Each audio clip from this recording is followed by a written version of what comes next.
पिछले वीडियो में हमने भगवद गीता अध्याय 16 के श्लोक 1 से 10 के माध्यम से दैवी और आसुरी गुणों को विस्तार से समझा। हमने जाना कि दैवी गुण जैसे निर्भयता, सत्य, आत्मसंयम और करुणा हमें आध्यात्मिक उन्नति की ओर ले जाते हैं, जबकि आसुरी गुण जैसे अहंकार, क्रोध और कठोरता हमें पतन की ओर ले जाते हैं। आज के इस वीडियो में हम अध्याय 16 के श्लोक 11 से 24 का अध्ययन करेंगे, जहां भगवान श्री कृष्ण आसुरी प्रवृत्ति वाले व्यक्तियों की सोच, उनका व्यवहार, उनके कर्मों के परिणाम और अंत में सही जीवन मार्ग के लिए शास्त्रों का महत्व बहुत ही स्पष्ट रूप से समझाते हैं। श्लोक 11। चिंताम परिमेया च प्रलयांतामुपाश्रिता कामोपभोग परमा एतावदिति निश्चिता। भावार्थ, ऐसे लोग अनगिनत चिंताओं में डूबे रहते हैं जो मृत्यु तक उनका पीछा नहीं छोड़ती। वे भोग विलास को ही जीवन का अंतिम लक्ष्य मानते हैं। स्पष्टीकरण, यहां भगवान श्री कृष्ण बताते हैं कि आसुरी स्वभाव के व्यक्ति हमेशा चिंता और इच्छाओं में उलझे रहते हैं। उनका मन कभी शांत नहीं होता, क्योंकि वे सोचते हैं कि सुख केवल भौतिक वस्तुओं और इंद्रिय भोग में है। वे यह नहीं समझ पाते कि वास्तविक शांति भीतर से आती है, न कि बाहरी सुखों से। श्लोक 12। आशापाशस्तैर्बद्धाः काम क्रोध परायणाः इहन्ते काम भोगार्थमन्यायेनार्थ संचयान। भावार्थ, वे सैकड़ों आशाओं के बंधनों में बंधे रहते हैं, काम और क्रोध में डूबे हुए, और भोगों के लिए अन्यायपूर्ण तरीके से धन इकट्ठा करते हैं। स्पष्टीकरण, ऐसे लोग अपनी इच्छाओं के गुलाम बन जाते हैं। उनकी इच्छाएं कभी समाप्त नहीं होती और उन्हें पूरा करने के लिए वे अन्याय, छल और गलत मार्ग अपनाने से भी नहीं हिचकते। यह श्लोक हमें चेतावनी देता है कि जब इच्छाएं नियंत्रण से बाहर हो जाए तो वे हमें पतन की ओर ले जाती हैं। श्लोक 13। इदमद्य मया लब्धमिमं प्राप्स्ये मनोरथम इदमस्ति दम्पि में भविष्यति पुनर्धनम। भावार्थ, वे सोचते हैं आज मैंने यह प्राप्त किया है और कल मैं अपनी ओर इच्छाएं पूरी करूंगा। मेरे पास यह धन है और भविष्य में और भी होगा। स्पष्टीकरण, यह श्लोक उस अहंकार और लालच को दर्शाता है जो आसुरी प्रवृत्ति वाले व्यक्ति के मन में होता है। वे हमेशा भविष्य के भौतिक लाभ के बारे में सोचते रहते हैं, लेकिन वर्तमान में संतोष नहीं पाते। उनका जीवन और अधिक पाने की दौड़ बन जाता है। श्लोक 14। असौ मया हतः शत्रुर्हनिष्ये छापराणपि ईश्वरो हम भोगी सिद्धो हम बलवान सुखी। भावार्थ, वे सोचते हैं मैंने इस शत्रु को मार दिया है और अन्य को भी मार दूंगा। मैं ही ईश्वर हूं, मैं भोग करने वाला हूं, मैं शक्तिशाली और सुखी हूं। स्पष्टीकरण, यहां भगवान श्री कृष्ण अत्यधिक अहंकार और घमंड का चित्रण करते हैं। ऐसे व्यक्ति स्वयं को ही सर्वोच्च मान लेते हैं और ईश्वर की सत्ता को नकार देते हैं। वे अपने बल, धन और सफलता पर इतना गर्व करते हैं कि विनम्रता और धर्म से दूर हो जाते हैं। श्लोक 15।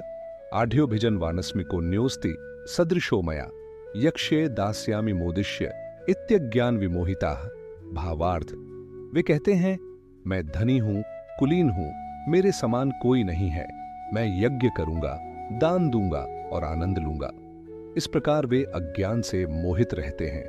स्पष्टीकरण, यहां दिखाया गया है कि वे अपने धन और प्रतिष्ठा पर गर्व करते हैं। भले ही वे यज्ञ और दान की बात करते हैं, लेकिन उनका उद्देश्य दिखावा और अहंकार होता है, न कि सच्ची भक्ति।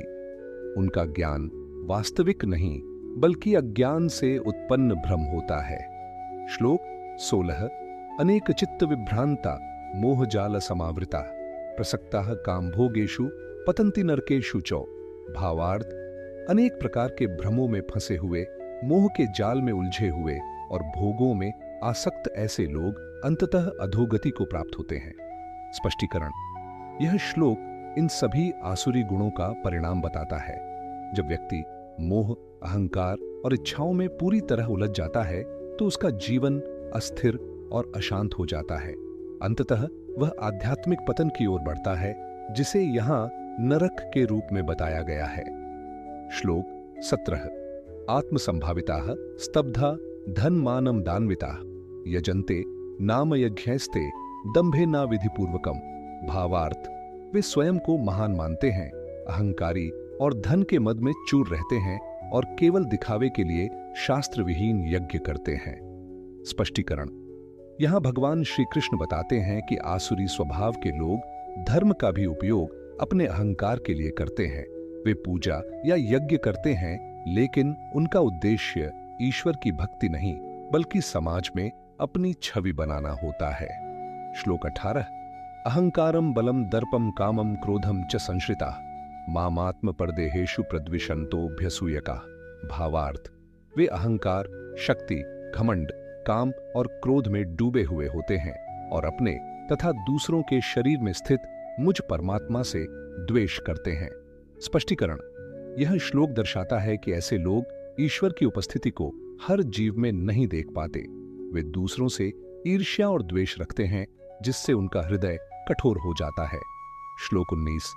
तानहम द्विषतः क्रूरान संसारेषु नराधमान क्षिपाम्यजस्रम शुभाना सुरीश्वेव योनिषु।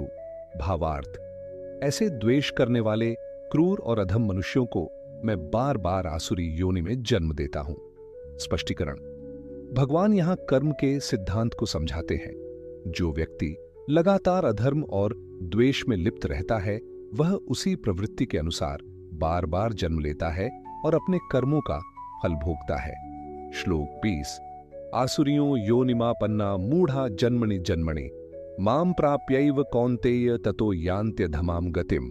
भावार्थ, हे अर्जुन, ऐसे मूर्ख लोग बार बार आसुरी योनि में जन्म लेते हैं और मुझे प्राप्त किए बिना ही अधम गति को प्राप्त होते हैं। स्पष्टीकरण। यहां स्पष्ट किया गया है कि ईश्वर की प्राप्ति के बिना जीवन अधूरा है। आसुरी प्रवृत्ति व्यक्ति को जन्म मृत्यु के चक्र में बांध देती है और उसे आध्यात्मिक उन्नति से दूर कर देती है। श्लोक 21। त्रिविधम नरकस्येदम द्वारम नाशन्मात्मनः कामः क्रोधस्तथा लोभस्तस्मादेतत्त्रयम् त्यजेत। भावार्थ, काम, क्रोध और लोभ ये 3 नरक के द्वार हैं जो आत्मा का नाश करते हैं, इसलिए इन्हें त्याग देना चाहिए। स्पष्टीकरण। यह श्लोक अत्यंत महत्वपूर्ण है। भगवान श्री कृष्ण स्पष्ट कहते हैं कि काम, अत्यधिक इच्छा, क्रोध, गुस्सा, लोभ, लालच, ये तीनों मनुष्य के पतन के मुख्य कारण हैं। इनसे दूर रहकर ही हम अपने जीवन को शुद्ध और शांत बना सकते हैं। श्लोक 22। एतैर्विमुक्तः कौन्तेय तमोद्वारैस्त्रिभिर्नरः आचरत्यात्मनः श्रेयस्थतो याति पराम गतिम। भावार्थ, हे अर्जुन, जो व्यक्ति इन तीनों नरक के द्वारों से मुक्त हो जाता है, वह अपने कल्याण के मार्ग पर चलता है और अंततः परम गति को प्राप्त करता है। स्पष्टीकरण। यह श्लोक हमें आशा देता है। यदि हम काम, क्रोध और लोभ को नियंत्रित कर लें, तो हम अपने जीवन को सुधार सकते हैं और ईश्वर की ओर अग्रसर हो सकते हैं। श्लोक 23। यह शास्त्र विधि मुत्सृज्य वर्तते कामकारतः न स सिद्धिमवाप्नोति न सुखम न पराम गतिम। भावार्थ, जो व्यक्ति शास्त्रों के नियमों को त्याग कर अपनी इच्छाओं के अनुसार चलता है, वह न सिद्धि प्राप्त करता है, न सुख और न ही परम गति। स्पष्टीकरण। यहां भगवान श्री कृष्ण बताते हैं कि जीवन में शास्त्रों का मार्गदर्शन अत्यंत आवश्यक है। केवल अपनी इच्छाओं के अनुसार चलना हमें भटका देता है। शास्त्र हमें सही और गलत का भेद सिखाते हैं। श्लोक 24। तस्मात् शास्त्रम प्रमाणम ते कार्याकार्य व्यवस्थितौ ध्यात्वा शास्त्र विधानोक्तम कर्म कर्तुमिहार्हसि। भावार्थ, इसलिए क्या करना चाहिए और क्या नहीं, इसका प्रमाण शास्त्र ही है। शास्त्रों को जानकर ही मनुष्य को कर्म करना चाहिए। स्पष्टीकरण। यह अध्याय का अंतिम और अत्यंत महत्वपूर्ण संदेश है। भगवान श्री कृष्ण कहते हैं कि हमें अपने जीवन के निर्णय शास्त्रों के आधार पर लेने चाहिए, तभी हमारा जीवन सही दिशा में आगे बढ़ेगा। निष्कर्ष। प्रिय दर्शकों, आज के श्लोकों का सार हमें एक गहरी जीवन शिक्षा देता है। अत्यधिक इच्छाएं, अहंकार और भौतिक लालसा हमें कभी सच्चा सुख नहीं दे सकती। काम, क्रोध और लोभ, ये 3 हमारे जीवन के सबसे बड़े शत्रु हैं। और सबसे महत्वपूर्ण, शास्त्रों का अनुसरण ही हमें सही दिशा और स्थायी शांति प्रदान करता है। यदि हम इन शिक्षाओं को अपने जीवन में अपनाएं, तो हम न केवल अपने जीवन को संतुलित बना सकते हैं, बल्कि ईश्वर के निकट भी पहुंच सकते हैं। अगले गुरुवार हम एक नए अध्याय की शुरुआत करेंगे, अध्याय 17 के श्लोक 1 से 10, जहां हम श्रद्धा के 3 प्रकार के बारे में गहराई से जानेंगे। तब तक के लिए धन्यवाद। हम फिर मिलेंगे अगले गुरुवार एक नए ज्ञानवर्धक वीडियो के साथ। अंत में, यदि यह ज्ञान उपयोगी लगा हो तो कृपया वीडियो को लाइक करें, चैनल को सब्सक्राइब करें और इसे अन्य साधकों तक पहुंचाएं। हरिओम तत्सत।